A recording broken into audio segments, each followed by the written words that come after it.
জানিয়ে দেব এই মুহূর্তে হাতে পাওয়া সর্বশেষ গুরুত্বপূর্ণ আপডেট বাংলা সংবাদ। শুরুতেই থাকছে লুটের অর্থের ভাগ পেতেন শেখ হাসিনার বোন শেখ রেহানা এবং শেখ হাসিনার ছেলে সজীব ওয়াজেদ জয়। রিমান্ডে এমন চাঞ্চল্যকর দাবি করেছেন সালমান এফ রহমান। নতুন নতুন প্রকল্প বের করার তাগিদ দিতেন সাবেক প্রধানমন্ত্রী শেখ হাসিনার পরিবারের সদস্যরা, কারণ নতুন প্রকল্প মানেই বড় অঙ্কের কমিশন। এর সবকিছুই জানতেন শেখ হাসিনা, তবে তিনি সবকিছু জেনেও কখনো মানা করেননি। সাবেক প্রধানমন্ত্রী শেখ হাসিনার বেসরকারি শিল্প বিনিয়োগ উপদেষ্টা সালমান এফ রহমান এসব তথ্য ফাঁস করে দিচ্ছেন। গ্রেপ্তারের পর থেকেই তিনি ঢাকা মহানগর গোয়েন্দা পুলিশের হেফাজতে রয়েছেন। সালমান এফ রহমানের দাবি, শেখ পরিবারের অতি লোভের কারণে দেশের অর্থনৈতিক অবস্থা এতটা শোচনীয় হয়েছে। তাতে সবসময় সায় দিতেন সরকারের শীর্ষস্থানীয় কিছু ব্যক্তি। জানাবো, গুম বিরোধী আন্তর্জাতিক সনদে যুক্ত হল বাংলাদেশ। গুম থেকে দেশের নাগরিকদের রক্ষায় জাতিসংঘের গুম ও নির্যাতন বিষয়ক কনভেনশনে স্বাক্ষর করেছে বাংলাদেশ। বৃহস্পতিবার আন্তর্জাতিক convention for the protection of the persons from forced ডিসঅ্যাপিয়ারেন্সের সনদে স্বাক্ষর করেন অন্তর্বর্তী সরকারের প্রধান উপদেষ্টা অধ্যাপক ডক্টর মোহাম্মদ ইউনূস। জানিয়ে দেব, মাইরা তো ফালাইছে, এখন কি করবা, একথা বলা ওসির বিরুদ্ধে মামলা। কোটা সংস্কারের দাবিতে বৈষম্যবিরোধী ছাত্র আন্দোলনে নির্বিচারে গুলিবর্ষণ করার অভিযোগ রয়েছে পল্লবী থানার সাবেক ভারপ্রাপ্ত কর্মকর্তা অপূর্ব হাসানের বিরুদ্ধে। সে সময় আন্দোলনকারীদের দমাতে অনেকটা হুমকির স্বরে তাকে বলতে দেখা যায়, মাইরা তো ফেলছি, এখন কি করবা। ভিডিওটি সামাজিক যোগাযোগ মাধ্যমে ভাইরাল হলে সমালোচনার ঝড় ওঠে। এবার সেই ওসি অপূর্বের বিরুদ্ধে হলো অপহরণ এবং গুমের মামলা। জানাবো, আমরা দুজনই কোটা আন্দোলনের পক্ষে ছিলাম। সাবেক আইনমন্ত্রী আনিসুল হক রিমান্ড শুনানি চলাকালে আদালতকে বলেছেন, আমরা দুজনই কোটা আন্দোলনের পক্ষে ছিলাম, আমি নির্দোষ, ঘটনার বিষয়ে কিছুই জানি না, আদালতের কাছে ন্যায় বিচার চাই। শুনানি শেষে তাকে 5 দিনের রিমান্ড মঞ্জুর করেছেন আদালত।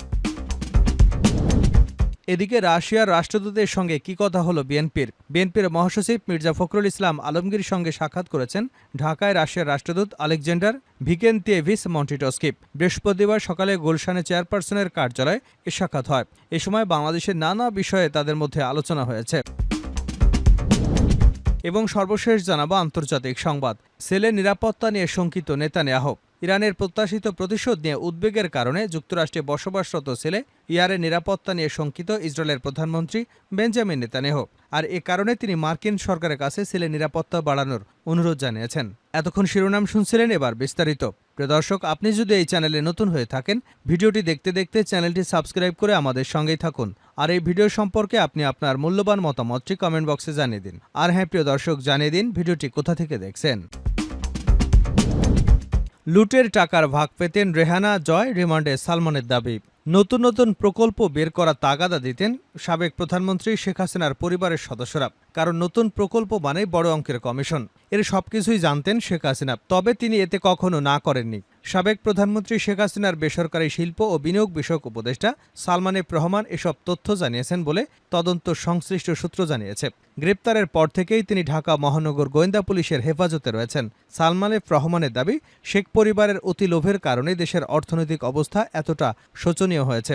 তাতে সব সময় সায় দিতেন সরকারের শীর্ষস্থানীয় কিছু ব্যক্তি। কেউ যোগদান করে ফেলেও অনিয়ম দুর্নীতির অভিযোগ নিয়ে পদত্যাগ করতে বাধ্য করতেন। বাণিজ্য মন্ত্রণালয়ের সাবেক সচিব হেদায়েতুল্লাহ আল মামুনকে জনতা ব্যাংকের চেয়ারম্যান নিয়োগ করা হলেও সালমানের পছন্দ না হয় তিনি যোগদান করতে পারেননি। একইভাবে কেন্দ্রীয় ব্যাংকের সাবেক পরিচালক ডক্টর জামাল উদ্দিন আহমেদ জনতা ব্যাংকের চেয়ারম্যান হিসেবে যোগদান করলেও দুর্নীতির অভিযোগ তুলে তাকে পদত্যাগ করতে বাধ্য করেছেন। এসব বিষয়ে প্রশ্ন করলে নীরব থাকেন সালমান এফ রহমান। তদন্ত সংশ্লিষ্টরা তাকে বন্ড ছেড়ে প্রায় 7,000 কোটি টাকা তুলে নেবার বিষয়ে প্রশ্ন করেছেন। তিনি বারবার অসুস্থতার কথা বলে এড়িয়ে গেছেন। প্রশ্নের মধ্যে ছিল, আইএফআইসি ব্যাংকে আমার বন্ড নামে একটি বন্ড ছেড়ে বিনিয়োগকারীদের সঙ্গে কেন প্রতারণা করেছিলেন। বন্ডটি আসলে বেক্সিমকো গ্রুপের অবসান কোম্পানি শ্রীপুর টাউনশিপ লিমিটেডের ছিল কিনা, কারণ এই বন্ডের মাধ্যমে 1,200 কোটি টাকা তুলে নেওয়া হয়েছে। তদন্ত সংশ্লিষ্টরা বলেছেন, তাদের কাছে তথ্য এসেছে সুকুক বন্ডের মাধ্যমে সালমান এফ রহমান তুলে নিয়েছেন 2,250 কোটি টাকা। এই বন্ড কেনার জন্য ব্যাংকগুলোকে বাধ্য করেছেন তিনি। প্রথম দিকে ব্যাংকগুলো বিনিয়োগে রাজি না হয়, পরবর্তীতে বাংলাদেশি ব্যাংক থেকে সার্কুলার জারি করানো হয় যাতে ব্যাংকগুলো বন্ড বিনিয়োগে বাধ্য হয়। তবে বারবার নিজের অসুস্থতার দোহাই দিয়ে প্রশ্ন এড়িয়ে যাচ্ছেন সালমান। গত 13ই অগাস্ট রাজধানী ঢাকার সদরঘাট এলাকা থেকে সাবেক প্রধানমন্ত্রী শেখ হাসিনার বেসরকারি শিল্প ও বিনিয়োগ উপদেষ্টা সালমান এফ রহমান ও সাবেক আইনমন্ত্রী আনিসুল হককে গ্রেপ্তার করা হয়। নিজের বান্ধবী অ্যাডভোকেট তৌফিকা করিমের জামিন, নিয়োগ, বদলি এবং পদায়ন বাণিজ্যের বিষয়ে জিজ্ঞাসাবাদ করা হয় সাবেক আইনমন্ত্রী আনিসুল হককে। শুরুর দিকে অস্বীকার করলেও এখন তিনি বলছেন এর বেশিরভাগই সরকারের উচ্চ পর্যায়ের অনুরোধ ছিল। তবে মাঝে মধ্যে তৌফিকা করিম হয়তো নিজেও কিছুটা করেছে, তবে তার পরিমাণ খুবই কম ছিল বলে দাবি তার। ঘুষের লেনদেন কোথায় হতো এমন প্রশ্নের জবাবে নীরব থাকেন আনিসুল। জানা গেছে, রিমান্ডের সাবেক সমাজকল্যাণমন্ত্রী দীপু মনিও জিজ্ঞাসাবাদের সময় নিজের অসুস্থতার বিষয়টি তুলছেন। গোয়েন্দারা বলছেন, চাঁদপুর পৌরসভা মালিকানাধীন ১২তলা ভবনের তৃতীয় তলায় ৩৩০০ বর্গফুটের একটি ফ্লোর কিনেছিলেন দীপুমণি। তবে ৪টি ফ্লোর দখল করে রাখেন তার ভাই ডাক্তার ওবায়দুর রহমান টিপু। আবার চাঁদপুর বিশ্ববিদ্যালয়ের জন্য সরকারি চর দখল করে সরকারের কাছেই ৪০০ কোটি টাকায় বিক্রি করেছিলেন। পরবর্তীতে ওই এলাকার নাম রাখা হয় দীপুনগর। তবে তদন্ত সংশ্লিষ্টদের এসব জিজ্ঞাসাবাদে কোনো উত্তর দেননি তিনি।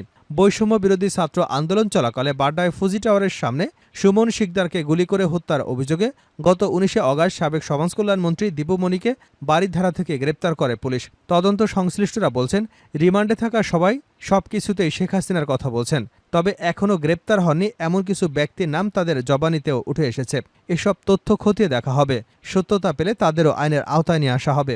জিজ্ঞাসাবাদে একই অবস্থা সাবেক আইসিটি প্রতিমন্ত্রী জুনায়েদ আহমেদ পলকের ক্ষেত্রেও। জিজ্ঞাসাবাদের শুরুতেই তিনি কান্নাকাটি শুরু করেন। তবে ডিজিটাল বাংলাদেশ তৈরি, A2I প্রকল্প, Sheikh Russel digital lab, hitech park, IT park তৈরির নামে হাজার হাজার কোটি টাকা লোপাটের বিষয়টি ছিল অনেকটা ওপেন সিক্রেট। তিনি গতকাল পর্যন্ত সবকিছু শেখ হাসিনা এবং তার পুত্রের ঘাড়ে চাপানোর চেষ্টা করেছিলেন। রিমান্ডে থাকা রিয়ার অ্যাডমিরাল অবসরপ্রাপ্ত এম সোহেলের কাছ থেকেও অনেক তথ্য আদায় করতে পারেনি তদন্ত সংশ্লিষ্টরা। তবে তার কাছ থেকে কিছু গুরুত্বপূর্ণ তথ্য বের করা সম্ভব হবে বলে প্রত্যাশা তদন্ত সংশ্লিষ্টদের। জাতিসংঘের গুম এবং নির্যাতন বিষয়ক কনভেনশনে স্বাক্ষর করেছে বাংলাদেশ। বৃহস্পতিবার আন্তর্জাতিক convention for the protection of all person from forced disappearance সনদে স্বাক্ষর করে অন্তর্বর্তী সরকারের প্রধান উপদেষ্টা অধ্যাপক ডক্টর মোহাম্মদ ইউনূস। প্রধান উপদেষ্টার প্রেস উইংয়ে পাঠানো এক বার্তায় বিষয়টি জানানো হয়েছে। গুমের হাত থেকে সব নাগরিকদের রক্ষায় ২০০৬ সালের ২০ ডিসেম্বর যুক্তরাষ্ট্রের নিউ ইয়র্কে আন্তর্জাতিক গুম বিরোধী সনদ গৃহীত হয়। বেসরকারি মানবাধিকার সংগঠন অধিকারের পরিসংখ্যান অনুযায়ী গত ১৫ বছরে বাংলাদেশে ৭০০-র বেশি মানুষ গুম হওয়ার ঘটনা ঘটে। এর মধ্যে ১৫০ জনের বেশি মানুষের খোঁজ এখনও পাওয়া যায়নি। গত ৫ই অগাস্ট শেখ হাসিনা পদত্যাগ করে ভারতে পালিয়ে যাবার পর সরকারের গোপন কারাগার থেকে বেশ কয়েকজনকে মুক্তি দেওয়া হয়। এই কারাগার আয়নাঘর নামেও পরিচিত। আমরা দুজনই কোটা আন্দোলনের পক্ষে ছিলাম, আনিসুল হক। সাবেক আইনমন্ত্রী আনিসুল হক রিমান্ড শুনানি চলাকালে আদালতকে বলেছেন, আমরা দুজনই, আমি এবং সালমান এফ রহমান কোটা আন্দোলনের পক্ষে ছিলাম। আমি নির্দোষ, ঘটনার বিষয়ে কিছুই জানি না। আদালতের কাছে ন্যায় বিচার চাই। শুনানি শেষে তাকে ৫ দিনের রিমান্ড মঞ্জুর করেছেন আদালত। বৃহস্পতিবার সকাল ৭টায় বৈষম্যবিরোধী ছাত্র আন্দোলন চলাকালে বাড্ডায় ফুজি টাওয়ারের সামনে